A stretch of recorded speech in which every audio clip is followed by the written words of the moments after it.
Radio Karoual, le journal, présentation Yannick Somé.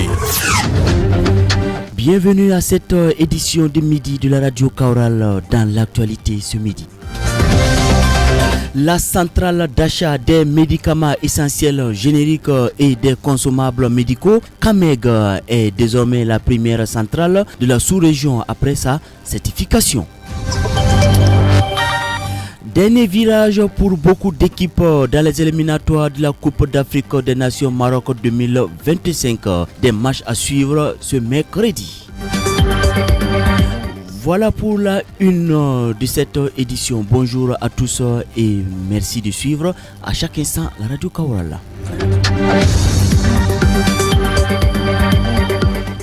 Et ceci dit, des forces de défense et de sécurité FDS bénéficient de la compassion des fils et filles de la région du Sahel. L'initiative est du chargé de mission de la présidence du Faso au Sahel, qui a mobilisé plusieurs bonnes volontés qui ont offert des vivres et une somme de 1 million de francs CFA à la police nationale à Dori pour soutenir les patrouilles policière. C'était hier mardi 12 novembre 2024 dans l'après-midi en présence des premières autorités de la région du Sahel. Le compte rendu de Ismaël Koufé. C'est environ 1,5 tonne de sacs de riz, des bidons d'huile, de cartons de savon et de spaghettis, ainsi que la coquette somme d'1 million de francs CFA. À entendre le donateur, cette action s'inscrit dans la redevabilité. Ali Bokoum, chargé de mission de la présidence pour le compte du Sahel.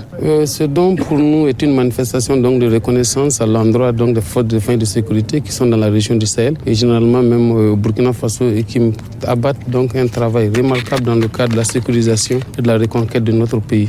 Les bénéficiaires n'ont pas manqué de traduire leur reconnaissance. Le commissaire principal de police, Bassoumaïla Traoré. C'est un sentiment de joie qui nous anime actuellement. Nous profitons de dire merci beaucoup aux donateurs qui a suivi les gestes, c'est-à-dire les travaux abattus par les FDS de la région qui fait ce don. Toujours selon le commissaire principal, ce don va beaucoup les galvaniser. Ça va apporter beaucoup de choses dans l'exécution de nos missions, puisque déjà on a eu de l'argent pour le carburant et ça va nous aider dans les patrouilles, dans la ville surtout. Présent à la cérémonie de remise, le secrétaire général de la région du Sahel a salué l'initiative et par ricochet invité des personnes de bonne volonté à emboîter les pas du donateur. Abdul Karim Zongo. Les FDS également sont des personnes comme nous, ils sont dans les besoins. Donc ce geste-là vient montrer que ce sont des personnes qu'il faut accompagner. Quand je prie Dieu que ce geste-là fasse tache d'huile pour que d'autres entités également, à savoir les commerçants. Ce don vient une fois de plus démontrer la bonne collaboration entre les populations et les forces de défense et de sécurité dans la région du Sahel. Et nous quittons la région du Sahel dans un autre registre. La centrale d'achat des médicaments essentiels génériques et des consommables médicaux en abrégé CAMEG est désormais la première centrale de la sous-région après sa nouvelle certification obtenue le 27 juin 2024 pour 3 ans. Elle est certifiée ISO 9001 version 2015 dans la sous-région. L'information a été donnée ce mardi par les premiers responsables de la structure. Les précisions de Dieudonné, c'est beau.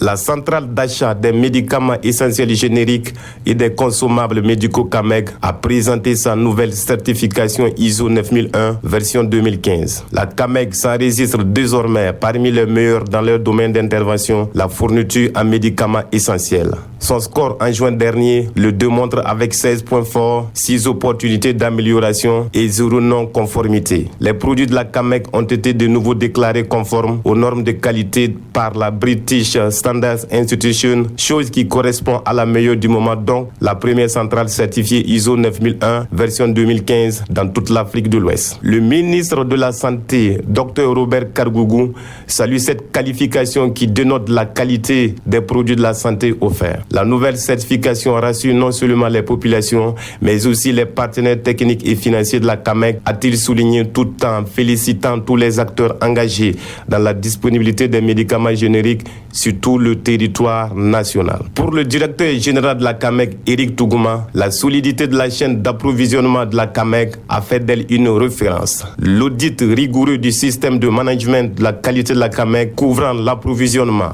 le stockage et la distribution des produits de santé y a contribué pour beaucoup. Depuis sa création en 1992, la CAMEG évoluait en association jusqu'à l'obtention du statut de société d'État lors du Conseil des ministres le 27 mars 2024. Et de santé, on y va en éducation à présent. Les 2 mois de vacances couvrant la période du 1er août au 30 septembre 2024 ont été utilisés pour résorber les retards académiques dans les institutions d'enseignement supérieur et de recherche. Selon le ministre en charge de l'enseignement supérieur, le professeur Adjima Tombiano, cela a permis de normaliser 61 filières, soit 38,36% de l'ensemble des filières concernées. Il était en conférence de presse à Ouagadougou le mardi 12 novembre 2024 et on apprend davantage dans cet élément de Mamoudou Diallo. En conférence de presse, le ministre en charge de l'enseignement supérieur, professeur Adjima Tombiano, a affirmé que les 2 mois de vacances couvrant la période du 1er août au 30 septembre 2024 ont été utilisés pour résorber les retards académiques dans les institutions d'enseignement supérieur et de recherche, ce qui a permis de normaliser 61 filières, soit 38,36% de l'ensemble des filières concernées. La situation globale de toutes les institutions d'enseignement supérieur et de recherche au 30 septembre 2024 donnait 261 filières, soit 81,30%, normalisées sur un total de 321 filières, chose que le ministre a appréciée même si 60 filières, soit 18,70%, accusent toujours un retard. Ne dit-on pas que tomber est un accident, c'est rester au sol qui est un choix. Professeur Tombiano s'est aussi félicité que la rentrée académique a eu lieu le 1er octobre dans toutes les filières académiques, ce qui aura pour impact d'éliminer les retards et les chevauchements d'années académiques dans les années à venir. Et cette information, avant d'en arriver au sport, le Conseil supérieur de la communication CSC, à travers un communiqué le 12 novembre 2024, interpelle la haute autorité de la communication AK du Mali sur le traitement de l'information d'une chaîne de télé, Joliba TV. Le CSC lui reproche de juger de montage la situation expliquée dans un reportage diffusé le vendredi sur la télévision nationale du Burkina Faso RTB sur l'affaire des 5 milliards de francs CFA pris dans les mains d'un individu. L'opinion publique a été informée d'une énième tentative du coup d'État projeté par un individu qui voulait embarquer plusieurs soldats burkinabés dans ce projet. Le dimanche 10 novembre 2024, sur Joliba TV au Mali, au cours de l'émission Au rendez-vous des idées, un invité protestait de cette affaire, que cette affaire n'était qu'un montage, ce qui n'a pas été du coup du Conseil supérieur de la communication à Ouagadougou, d'où l'interpellation à sa consoeur régulatrice au Mali. Foot, basket, handball, judo, cyclisme, le sport.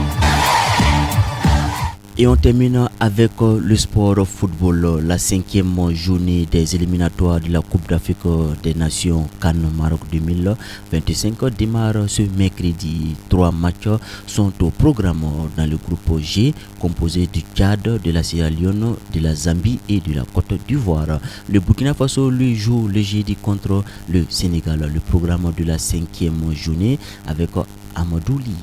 4e avec 2 points, le Tchad est déjà éliminé. La Sierra Leone, elle, a encore ses chances de qualification. Classée 3e avec 4 points, la Sierra Leone peut se qualifier. Il lui faut pour cela déjà battre les Tchadiens pour se faire et espérer une défaite de la Zambie face à la Côte d'Ivoire. Les 2 équipes se retrouveront pour une finale à la 6e journée. L'équipe qui gagnera sera qualifiée. Nous sommes loin encore de ces calculs. Tchad contre Sierra Leone, c'est ce soir à 19h. Au stade Alassane Ouattara de Bempé en Côte d'Ivoire. Les rassemblements se suivent et se ressemblent pour l'équipe du Cameroun. Entraîne toujours les problèmes de leadership à la tête des Lions indomptables. Après avoir disputé la 2e journée en septembre dernier en Kambala face aux Zambie 0-0, sans entraîneur pendant 3 jours, les Lions vont récidiver face à la Namibie, toujours dans les conditions aux antipodes du professionnalisme. Après de multiples tracasseries Yaoundé, les Lions n'ont pas pu arriver en terre sud-africaine à temps et par conséquent n'ont pas pu effectuer ni la conférence de presse d'avant-match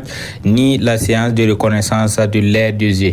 À 13h02, le Cameroun favori sera face à la Namibie qui n'a encore engrangé le seul point de la poule G. Dans le groupe E, les éperviers du Togo abordent leur dernière ligne droite ce mercredi 13 novembre 2024. Les derniers du groupe se croisent dans un duel déterminant. Libéria-Togo au Samuel Kayon Doye Stadium. Le jeudi 14 novembre, 9 matchs seront joués, dont celui du Burkina Faso-Sénégal en terre AES à Bamako au stade du 26 mars à 19h. La Guinée équatoriale reçoit l'Algérie. Une victoire pourrait la qualifier dans le groupe D. Rien n'est joué. Dans le duel des bien classés, le Bénin-Niger, un faux pas de la part d'une équipe compliquerait la qualif pour l'un ou l'autre. Le Rwanda avec 5 points à 1 point du dernier, le Bénin pourrait rester en liste s'il gagnait la Libye. Match à suivre à 16h et celui du Bénin à 19h. Le groupe A aussi est dans toutes les difficultés pour déterminer ses qualifiés. La Tunisie 7 points, le Comore 6 points, la Gambie 5. Les matchs sont donc décisifs ce jeudi à Petroria, Madagascar contre Tunisie, Gambie, Comore. C'est pour le vendredi à 19h. Bonne chance à toutes les nations qui convoitent le trophée de la CAN au Maroc. Radio Karoual, le journal, présentation Yannick Sommet. Et nous arrivons au terme de Midi Kaoural de ce mercredi 13 novembre 2024. Merci d'avoir été des nôtres pour prendre le pouls de l'actualité. Manipulation technique, c'était Mamoudou Diallo. La victoire obtenue par la violence équivaut à une défaite car elle est momentanée, disait Gandhi, célèbre pour son combat de non-violence. Bonne méditation et à très bientôt pour une nouvelle édition.